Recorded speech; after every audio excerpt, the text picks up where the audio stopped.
I stared at my phone screen, at the selfie of Maya and me, our heads pressed together. She had a brilliant smile. I had a smile that looked like it was held in place with duct tape. The caption read, "Year 10, and it's still you." Our mutual friends went ballistic. The comments were a unanimous chorus of, "I knew there was something going on with you too." And at that very moment, my brand new girlfriend was sitting across from me, reviewing every word of our ridiculous relationship partnership agreement. She tapped the paper. In the presence of both parties' parents and at necessary social functions, a moderate level of physical contact must be maintained. This includes, but is not limited to, holding hands, linking arms, cuddling. I stared down, stirring my long cold iced coffee. During the term of the agreement, neither party shall develop any relations with a member of the opposite sex that extend beyond the bounds of friendship. The ice cubes had completely melted. Finally, she looked up at last, her eyes startlingly bright. The contract term is 3 months effective today. At the end of the term, the relationship is automatically dissolved. No explanation necessary, a clean break. She slid a pen across the table. And whoever breaks the deal, she added with a grin, is a total chicken. I signed my name, Caleb Mitchell. It felt like I was signing my life away. This whole mess started 2 weeks ago. My mom brought up Mrs. Peterson's daughter from next door for the 10th time. Maya's mom set her up on a blind date for the 8th time. We were in the same coffee shop, sitting back-to-back in different booths, each of us dealing with a nagging on our respective phone calls. I hung up, and when I turned around, I saw her sitting there, staring blankly at a latte whose foam art had long since dissolved into a sad little cloud. "Fancy seeing you here," I said, walking over. She looked up and forced a smile. My mom said this one was an investment banker, 6'1", and looked like Ryan Reynolds in his profile picture. And he was 5'9" on a good day, and looked more like, well, not Ryan Reynolds. I couldn't help it. I laughed. She shot me a glare. "What about you? How's Mrs. Peterson's daughter this time?" "A PhD candidate. She studies the mating rituals of insects." We both sighed in perfect unison. "You know," she said, suddenly leaning closer, "what if we just gave it a shot, together?" I nearly choked on my own spit. "Look," she started counting on her fingers, "we know everything about each other, so we save all that getting to know you trouble. There are no romantic feelings, so no messy breakup when it's over. Both our families would be thrilled. Our social lives would stabilize." "Hold on," I cut in. "This sounds less like a relationship and more like a business merger." "It's basically the same thing," she said, dead serious. "We form a limited liability partnership called the couple to deal with familial and social pressure, maximizing our short-term gains." I was speechless. "Just think of it as doing each other a favor," she pleaded, clasping her hands together, her eyes wide and earnest. "The 10-year high school reunion is in 3 months, and everyone's betting I'll show up alone." She dropped her gaze, her long eyelashes casting tiny shadows on her cheeks. "I've known Maya Rodriguez for 20 years, from making mud pies and diapers, to the time in middle school when she accidentally gave the love letter I wrote to another girl to our homeroom teacher, to that night in college she sobbed on a curb like an abandoned puppy after a bad breakup. I knew that at least half of this pathetic act was just that, an act. But I still nodded. "Fine." Her face immediately lit up. She pulled a freshly printed document out of her purse. "You had this ready to go?" I asked, stunned. "Let's be professional," she said, pushing the papers toward me. "A verbal agreement isn't worth the paper it's not written on." 10 minutes after the Instagram post went live, my phone started vibrating and didn't stop. The comments from our mutual friends piled up. "I knew you two were shady. The way you were making eyes at each other at dinner last month. You kept that on the down low. Caleb, congrats. I always said you two would end up together." Maya sat there, reading them out loud to me one by one, laughing so hard she was practically falling out her chair. "Look at this one," she said, leaning in and shoving her phone in my face. "It says, 'Anyone who bet 10 years ago that they'd get together, I owe you a boba tea.' There are like a dozen replies listing their boba orders." She was so close that her hair brushed against my chin. It tickled. There was a faint scent of gardenia. I couldn't tell if it was from her shampoo or a perfume. "Not bad, Caleb. Your acting skills are pretty convincing," she said, looking up at me, her eyes crinkling at the corners. When we took that picture, the way you were looking at me. For a second there, I almost believed it. Right back at you, I said, looking away. The way you snuggled up against me was very natural. Should we practice? She asked suddenly. Practice what? Holding hands, she said, extending her hand as if it were the most obvious thing in the world. We have to get used to it. What if we mess it up in front of our parents? I looked at the hand offered to me. I took it. It was a little cool and soft. She flipped her hand over and laced her fingers through mine, adjusting our grip. Nope, that's not right. The way you're holding it is awkward. It should be like this, fingers intertwined. Got it. Her slender fingers slid between mine, fitting perfectly. Why are your palms so sweaty? She asked, looking up with a raised eyebrow. It's hot in here, I said, my face a perfect mask of indifference. Oh, she drew the word out, then pointed to her own ear with her other hand. Then why are your ears red? Also because it's hot. The high school reunion was on a Saturday night. Before we left, Maya came over to my apartment to personally supervise my wardrobe selection. Nope, too stuffy. This one's also a no. You look like you're going to job interview. Caleb, is your entire closet just flannel shirts and hoodies? After rummaging through my pathetic collection of clothes, she sighed in despair. Forget it. You're wearing one of mine. She ran back to her place and returned 5 minutes later holding a dark blue button-down shirt. I bought this a while ago, but it was too big. It's a relaxed fit, so it should work for you. I took the shirt. The material was soft, and it carried the same gardenia scent she always wore. Well, go on, change, she said, giving me a push. We're going to be late. I put the shirt on. It was a little snug, but it fit. She came up behind me and started fixing the collar, her fingers occasionally brushing against the back of my neck. Not bad, she said, walking around to face me. She studied me for a moment, then reached out and undid the top 2 buttons. Show a little collarbone. It makes you look less like a robot. Her fingertips grazed my throat. I swallowed hard. Perfect, she said, patting my chest with satisfaction. Let's go, boyfriend. The private room at the restaurant was already packed with people. The moment we walked in, holding hands, the room went quiet for a beat. Then it erupted in a roar of cheers and catcalls.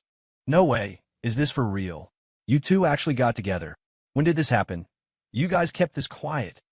Maya clung to my arm, her body pressed against mine, a blissfully happy smile plastered on her face. Not too long ago, just last month. Way to go. Caleb, said the guy who used to be our class jock, Brad, I think. He walked over with a glass in his hand, managed to land the prom queen without anyone noticing. He was talking to me, but his eyes kept darting over to Maya. It was just fate, I guess, I said with a smile, wrapping my arm around Maya's waist and pulling her a little closer. Her body stiffened for a second before she relaxed, leaning her head against my shoulder in a perfect imitation of affection. So, Maya, spill. How did Caleb win you over? One of the girls called out. Maya blinked, then launched into a completely fabricated story.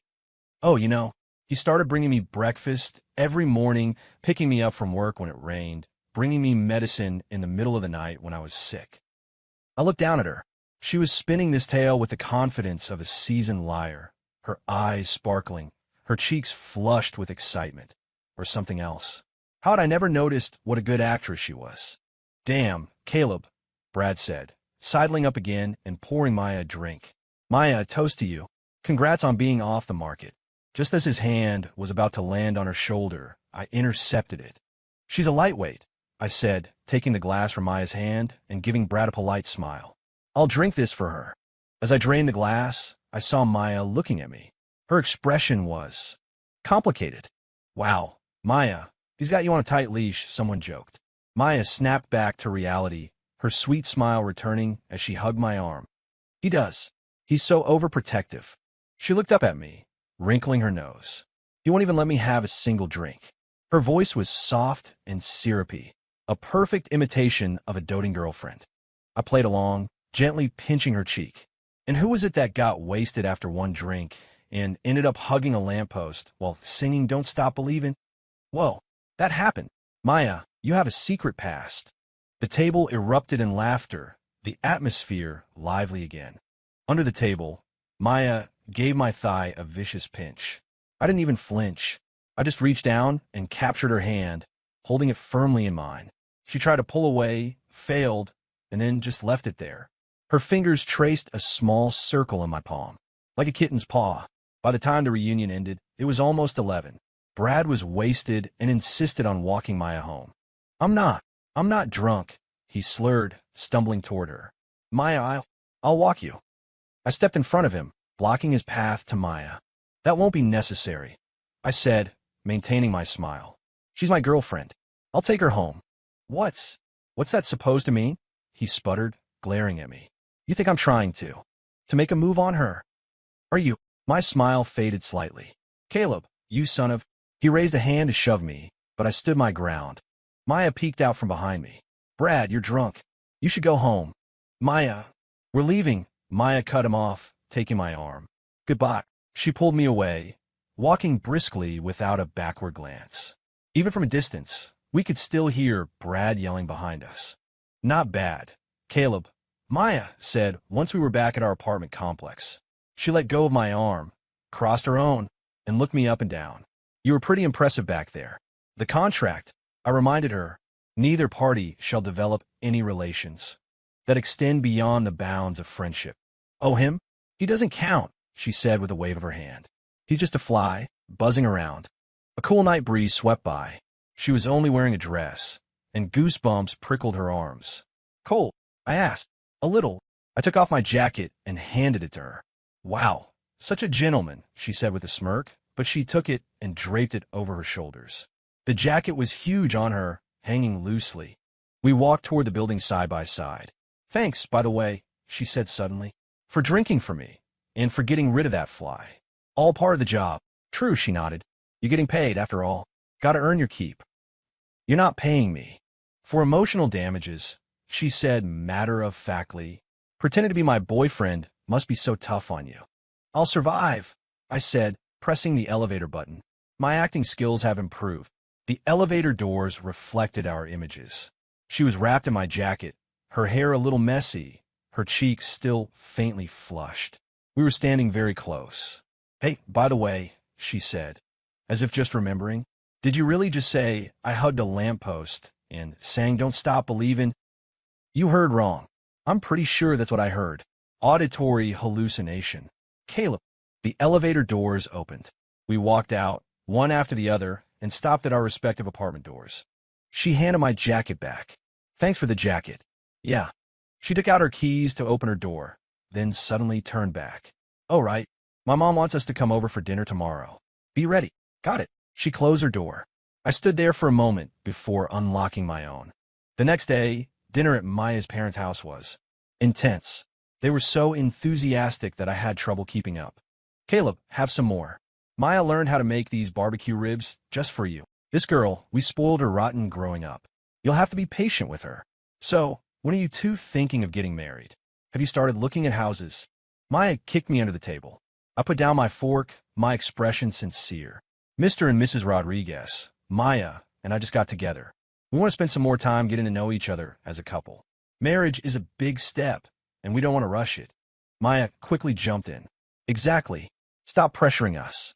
We have our own timeline. Her mom shot her a look. All you do is procrastinate. A great guy like Caleb doesn't stay on the market forever. If you don't lock him down, someone else will. Maya put a rib on my plate and gave me a saccharine sweet smile. He wouldn't let that happen. Right. After dinner, Maya's mom pulled her into the kitchen for a private chat. I stayed in the living room and played chess with her dad. Maya seems carefree, but she's actually very sensitive, her dad said, slowly moving a pawn. She tended to keep things bottled up. I stared at the board. Back in middle school, she was obsessed with our neighbor's husky. Fed it treats every day.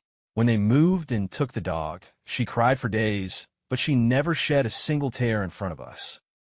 Is that so? And at her high school graduation party, she got drunk. It was you who brought her home, wasn't it? I looked up. Her dad smiled. That kid who was with her tried to get a little too handsy, and you knocked him flat. Remember? I looked back down at the board. I don't really remember. You've always been protective of her, her dad said, his tone full of meaning. That's a good thing. I lost that game of chess spectacularly. On the way home, Maya was unusually quiet. Your dad told me some stories about when you were a kid, I said, breaking the silence. Did he tell you embarrassing stuff about me again? She asked, instantly on edge. Not much. She breathed a sigh of relief. Just about how you cried over a husky in middle school, and how some guy got handsy at your graduation party. Stop, she cried, covering her ears. That's so embarrassing. I smiled. Caleb, she said, suddenly dropping her hands, her expression serious. Those are my dark secrets. You must forget them immediately. I'll try. Not try, dude. Okay. When we got to the entrance of our building, she suddenly said, Thanks for today. For what? For playing along in front of my parents. It's in the contract. She was quiet for a moment. Right? The contract. The streetlights stretched our shadows long behind us. She was kicking at a loose pebble on the sidewalk. Don't you think? This act is getting a little too real. What do you mean? My parents totally bought it, she said, looking up, her eyes shining in the lamplight. Even your mom texted me today, saying how happy she was that we were together. And she took a deep breath. How are we going to explain this to them in 3 months? I didn't say anything. Whatever, I'll worry about it later, she said, waving her hand dismissively, reverting to her usual carefree attitude. We'll cross that bridge when we come to it. We'll just say we had irreconcilable differences and broke up. She turned to walk into the building. Maya, I called out. She turned back. What? What if? I hesitated. Never mind. She tilted her head, studying me for a second, then smiled. You know, Caleb, you've been acting kind of weird lately. Weird how? I can't put my finger on it, she said, stepping into the elevator. You're just easier on the eyes than you used to be. The elevator doors slid shut. I stood alone in the empty lobby, feeling a faint flutter somewhere deep in my chest. By the second month of the contract, Caleb and Maya's romance was running like a well-oiled machine. They had dinner together at least 3 times a week, a dedicated day on the weekend, and a steady exchange of good morning and good night texts. She would order me takeout when I worked late. I would make her ginger tea when she had cramps. It was so seamless, so natural. You'd think we'd been together for years. Then, her college friend got married. I was asked to be a groomsman, and she a bridesmaid. The night before the wedding, we were staying in rooms on the same floor of the hotel. Around midnight, there was a knock on my door. I opened it to find Maya standing there, clutching a pillow, dressed in a silk nightgown with her hair all messy. So, she said, her eyes darting around, you asleep yet? Not yet, I said, stepping aside. What's up? She slipped past me into the room and closed the door behind her. I just watched a horror movie, she whispered, and now I'm too scared to sleep alone. I raised an eyebrow. And so, she said, tossing her pillow onto my bed and climbing in herself, I'm borrowing half your bed for the night. I just stood there. Relax, she said, burrowing under the covers until only her eyes were visible. I know the terms of the contract. Strictly platonic sleeping. I turned off the main lights, leaving only a small lamp on by the bed, and lay down on the far edge. I kept as much distance as I could. The bed was huge. You could have fit another person between us. Caleb. Her voice was a soft murmur in the darkness. Yeah. You asleep? No. Oh. A moment of silence passed. Caleb. What now? Are you nervous about being a groomsman tomorrow? No. I am. A little. I heard the bride throws the bouquet really hard. My friend got a bloody nose from it once. Go to sleep. Oh. She was quiet for a few more minutes. Just as I thought she'd finally drifted off, she suddenly rolled over, throwing a leg over mine and wrapping an arm around my waist. So warm. She mumbled, burying her face in the crook of my neck. Her breath was a light, ticklish sensation on my skin. My entire body went rigid. Maya, I whispered. No response, just the sound of even breathing. She was really asleep. I tried to shift away, but she just held on tighter, her leg unconsciously rubbing against my hip. The silk of her nightgown was smooth and thin, and I could feel the warmth of her body through it. I lay on my back, staring at the ceiling. My heartbeat was thunderously loud in my ears. Her hair tickled my chin. The scent of gardenia shampoo. I thought back to that high school graduation party. She really had been wasted, barely able to stand. Her lab partner, the nerdy kid with the glasses, was helping her, but his hands were wandering. I punched the kid, scraping my elbow raw in the process. On the walk home, she leaned against my back, mumbling the entire way. I can't remember most of what she said. Just the last thing. Caleb, you idiot.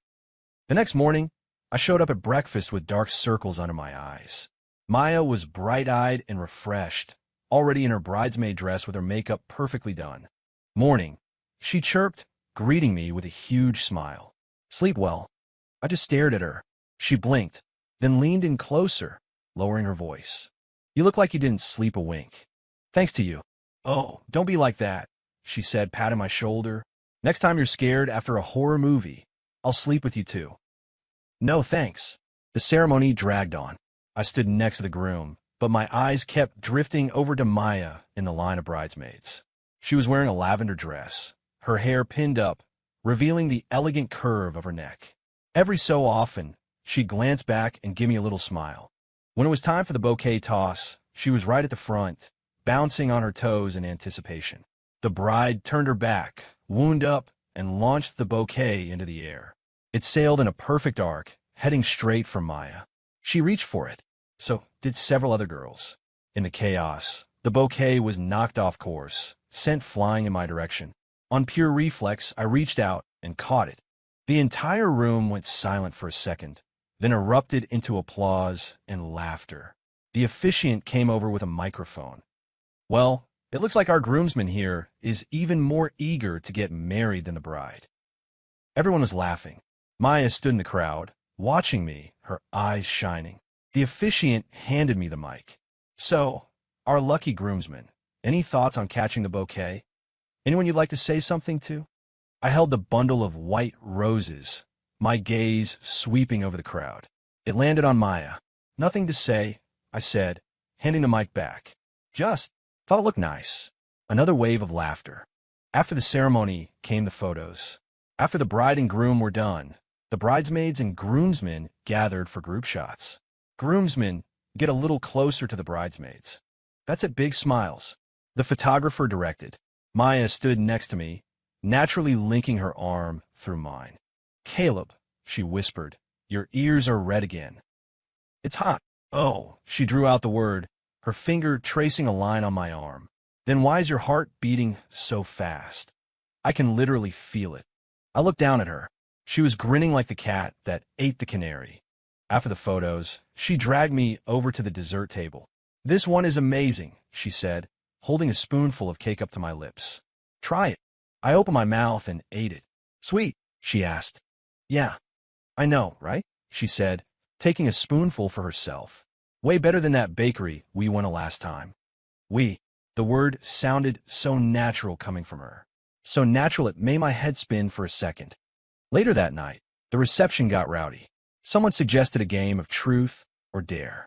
The bottle spun and landed on me. Pick your poison, Caleb. Truth or dare? Dare. All right, the guy who suggested it said with a sly grin. Find someone of the opposite sex in this room and have a deep, meaningful stare down for 30 seconds. Amid the catcalls and cheers, all eyes landed on me and Maya. She was sitting across from me, her cheeks flushed, either from the wine or from embarrassment. Come on, Maya, don't be shy, someone urged, giving her a little push. She stood up and walked over to me. Close your eyes, I said softly. What? Just do it. She closed them, looking confused. I reached out and gently covered her ears with my hands. Then I looked up at the cheering crowd. Pick another one. What? She's not feeling well today, I said, my face perfectly straight. It's too loud. It's giving her a headache. The truth was, I could tell she hated games like this. She'd been rubbing her temples for the last 10 minutes. Maya opened her eyes and looked at me. Her expression was complicated. Caleb, you're no fun. Talk about a protective boyfriend. In the end, they gave me an easier dare. Chug 3 glasses of wine. I drank them and sat back down. Maya leaned over. How did you know I wasn't feeling well? A guess. Liar, she scoffed. You were staring at me the whole time. Yeah. Why were you staring at me? The contract. Monitoring my partner's condition is a fundamental obligation. She stared at me for a long moment, then broke into a smile. Caleb, you're a really good guy. Please don't say that. In the car on the way back, she fell asleep on my shoulder. Her breath was a soft, steady rhythm against my neck. just like last night. I looked down at her. She was sound asleep, her lips slightly parted, her long eyelashes casting shadows on her cheeks. The driver glanced at us in the rearview mirror and smiled. "You have a beautiful girlfriend." I just grunted in response. "You two seem really happy together." I didn't answer. Happy together. It was all fake. But then why, when she had her eyes closed and I covered her ears, did my heart beat so fast? Why, when I saw she was uncomfortable, did my first instinct was to protect her? Why? Was this starting to feel less and less like an act? The car stopped at the entrance to our apartment complex, and Maya woke up. She rubbed her eyes, mumbling, "Are we here?" "Yeah." We got out and started walking. It was late, and the street was deserted. She yawned and, without thinking, took my hand. "Caleb," she said, her voice still thick with sleep. "Thanks for today." "For what?" "The bouquet. And for earlier." "Don't mention it." She stopped at the entrance to our building. "Actually," she said, looking down at her shoes, "I really wasn't feeling well earlier today." "I know. How do you know everything?" she said, looking up, her eyes glistening under the moonlight. "It's like you know me better than I know myself." I didn't respond. "Sometimes I wonder," she took a step forward, closing the distance between us, "if we were really—" She didn't finish. The motion-activated light in the lobby suddenly went out, plunging us into darkness. I could feel her breath, warm and close. The light flickered back on. She took a step back and laughed. "Never mind. I'm exhausted. Let's go up." She swiped her key fob and went inside. I followed her. In the elevator, we both stared at the changing floor numbers in silence. When we got her door, she took out her key but didn't unlock it right away. "Caleb." "Yeah. We're almost at 3 months. 3 weeks left." "Oh," she said, fiddling with her keys. "You've been keeping track." "Right. The contract." She opened her door but didn't go in. "What if—" she started, her back to me, her voice barely a whisper. "I mean, what if, after the contract is over?" My heart skipped a beat. "It's nothing," she said, turning around with a small smile. "Good night." The door closed softly. I stood in the hallway for a long time, until the light went out again. What if after the contract is over, what would we be? I didn't dare let myself finish the thought. Maya started acting strange. She stopped texting me every day. When I asked her to dinner, she said she was busy. When we did see each other, she seemed distant, lost in thought. "Are you busy with work lately?" I finally asked. "Oh, it's fine," she said, stirring her coffee without looking at me. "Just some stuff going on at the office." "Oh." Silence. "Caleb," she said, suddenly looking up, "how do you think we did with this whole act?" "It was okay. Just okay. It was good." "Oh." She looked back down at her coffee. "What's wrong?" I asked. "Nothing," she said, forcing a smile. "Just thinking. Time flies, doesn't it?" A week before the contract was set to expire, my mom was rushed to the hospital. Acute appendicitis. She needed a minor surgery. I called Maya, and she was at the hospital in minutes. "How's your mom?" she asked. Out of breath, her forehead beaded with sweat. "She's in pre-op. It's nothing serious." She let out a sigh of relief. "That's good." The surgery went well. When they wheeled my mom back to her room, she was still groggy from the anesthesia, clutching Maya's hand and refusing to let go. "Maya, dear," she mumbled. "Caleb, that boy, he's so stubborn. You'll have to be patient with him." Maya's eyes were red as she nodded. "I know, Mrs. Mitchell. You just rest." Once my mom was asleep, we stepped out of the room. "Thanks for coming," I said. "Don't be silly," she frowned. "Your mom is sick." Of course I was going to come. The harsh fluorescent lights of the hallway made her face look pale. "You look exhausted," I said. "You should go home. I can stay here with her." "I'll stay with you for a bit." We sat down on a bench in the hallway. The hospital was quiet in the dead of night. All I could hear was the sound of her breathing. "Caleb," she said suddenly, "do you remember when we were kids?" "Yeah. One time, I had a high fever, and you skipped school to come see me. You got attention for a week." "I remember. In high school, I failed a math test and hid on the bleachers crying. You sat with me all night."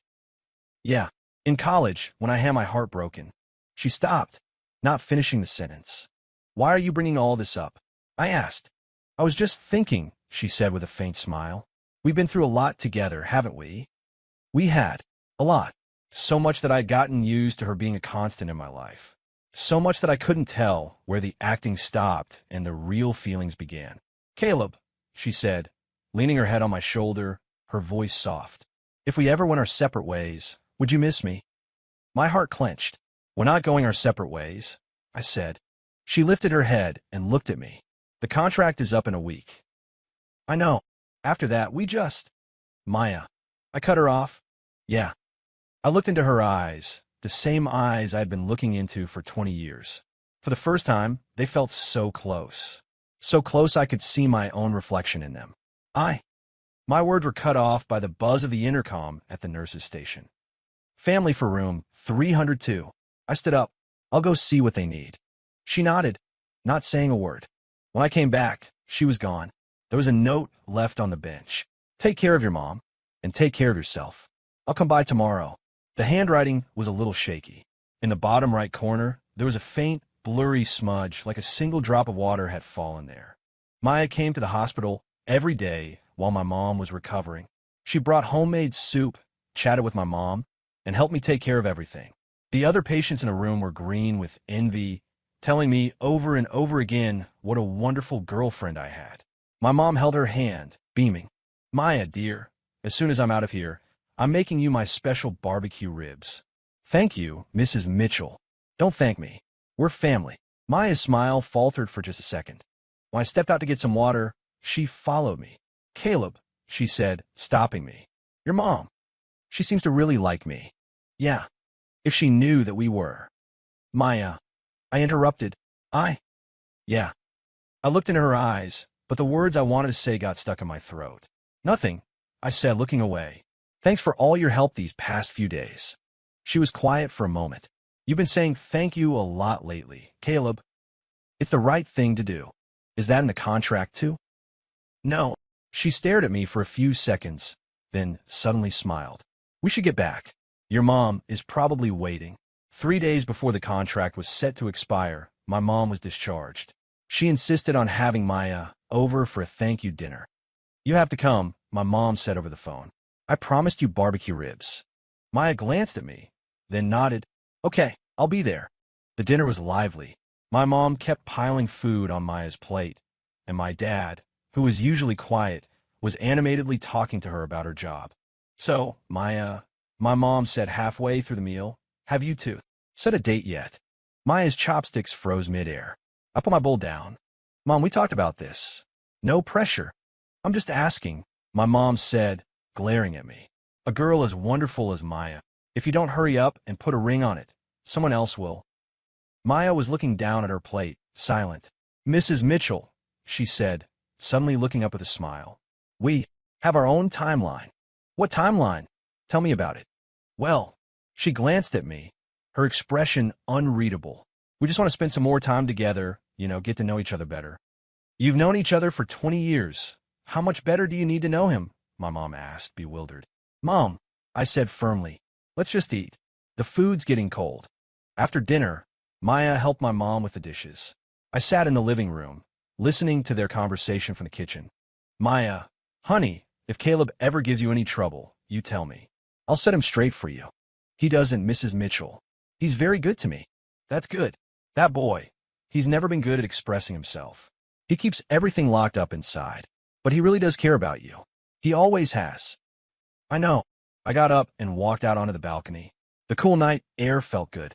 My thoughts were a tangled mess. I heard footsteps behind me. What are you doing out here? Maya asked. Getting some air. She stood next to me, looking down at the streetlights below. Time flies, she said softly. Remember when we were kids? We used to play hide and seek in that little park down there. Yeah. You could never find me. You were a good hider. No, you just didn't look hard enough, she said with a small smile.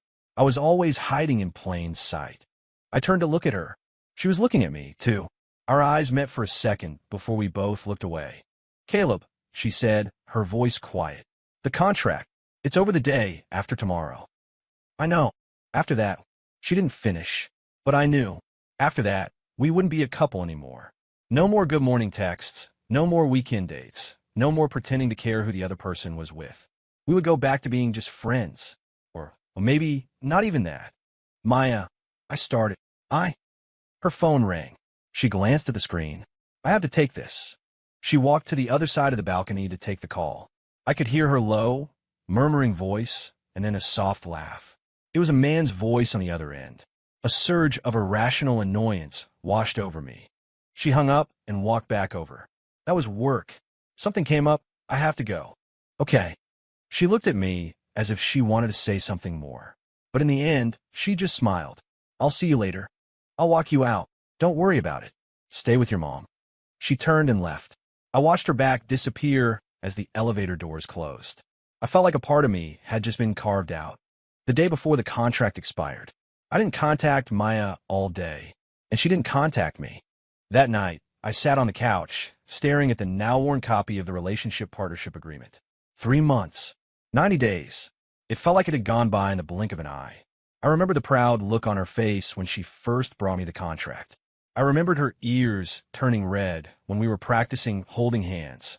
I remembered her leaning against my shoulder at the reunion, pretending to be in love. I remembered her standing at my door, clutching a pillow, saying she was scared. I remembered her shining eyes at the wedding. I remembered her leaning on my shoulder in the hospital hallway, asking, "Would you miss me?" I remembered her on the balcony, saying, "I was always hiding in plain sight."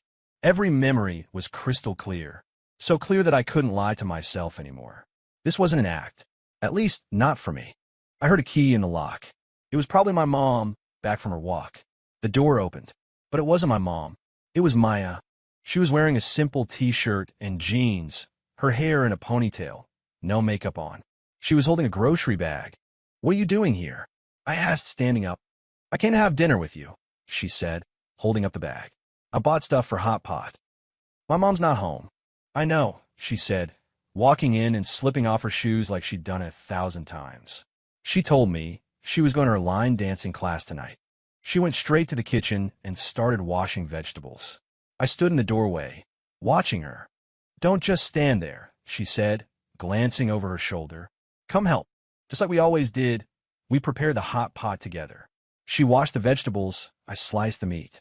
Our movements were so in sync, we didn't even need to speak.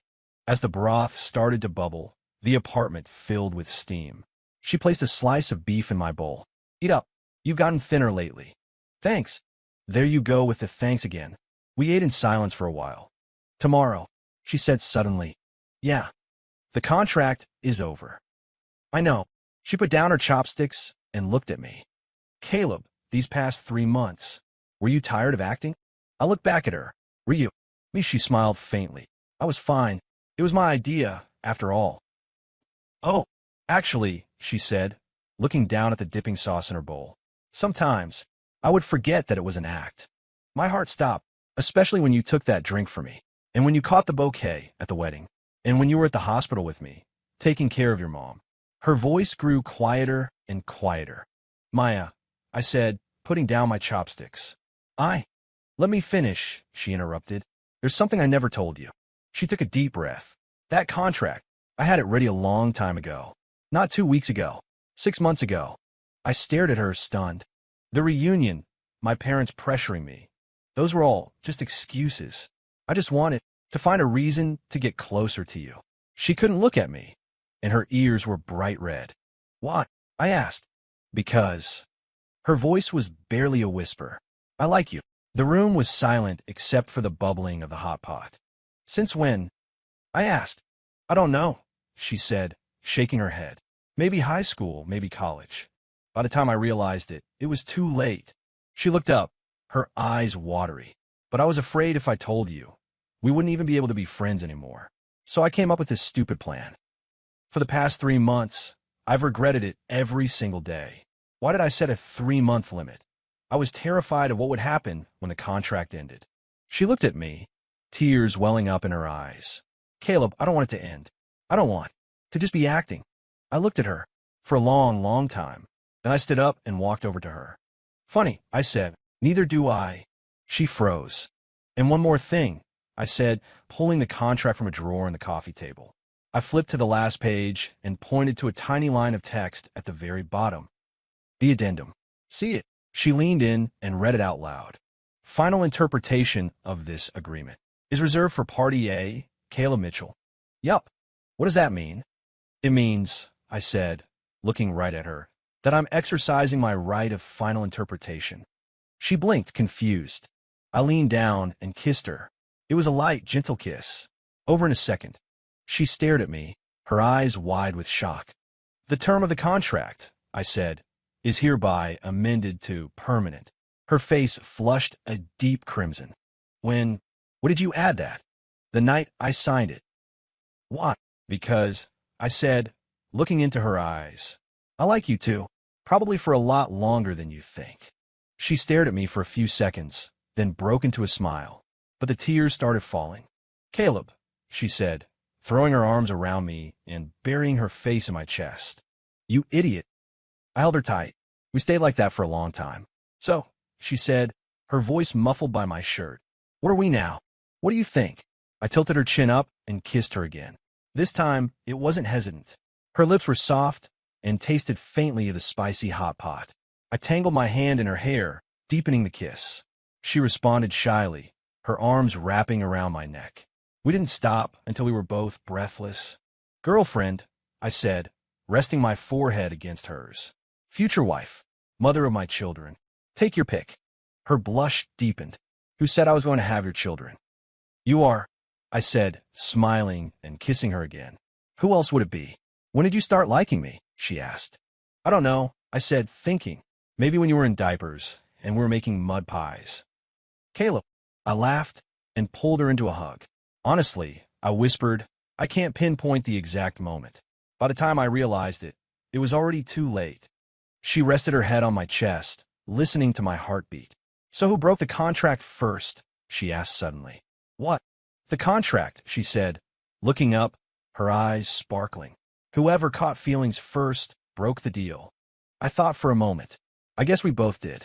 And what was the penalty for breaking the deal again? Whoever bails is a total chicken. She smiled, leaned close to my ear, and whispered, "Balk." Then she gave me a quick, happy kiss. The hot pot was still bubbling on the table. Moonlight streamed through the window. The person in my arms was real and warm. The contract sitting on a coffee table didn't matter anymore, because the truth was this was never fake. We were just two cowards, too afraid to be the first to admit it. But in the end, we both found our courage. Maya's ears turned a shade of red I had never seen before. She opened her mouth, a million questions seemingly on the tip of her tongue, but all that came out was, "You cheated." "Yup," I admitted without a trace of guilt, gently wiping a lingering tear from the corner of her eye. "I totally cheated." She looked at me, her eyes still glistening, but the corners of her mouth were turning up into an irrepressible smile. Finally, she just buried her face in my chest again, her shoulders shaking with muffled laughter. "Caleb, you are unbelievable. Not as unbelievable as you," I said, holding her tighter. "A contract you've been planning for 6 months? That's some next-level scheming, Ms. Rodriguez." She looked up, her eyes shining. "So, are we like official now?" "What do you think?" "I think yes." "Then we are." She giggled for another moment. Then, as if struck by a thought, she wiggled out of my arms and snatched the contract from the coffee table. "This," she said, waving the papers with a mischievous grin, "has to be destroyed. Can't have you holding that final interpretation clause over my head forever." I watched as she went to the kitchen, turned on the gas stove, and carefully touched a corner of the agreement to the blue flame. The paper curled, blackened, and turned to ash. She clapped her hands together as if she had just completed a sacred ritual. "Done." She came back, practically skipping, and climbed right into my lap, wrapping her arms around my neck. "No more contract," she said, bumping her nose against mine. "So, Mr. Mitchell, ready to see where this goes?" I tilted my head up and kissed her, and this time there wasn't a single shred of doubt.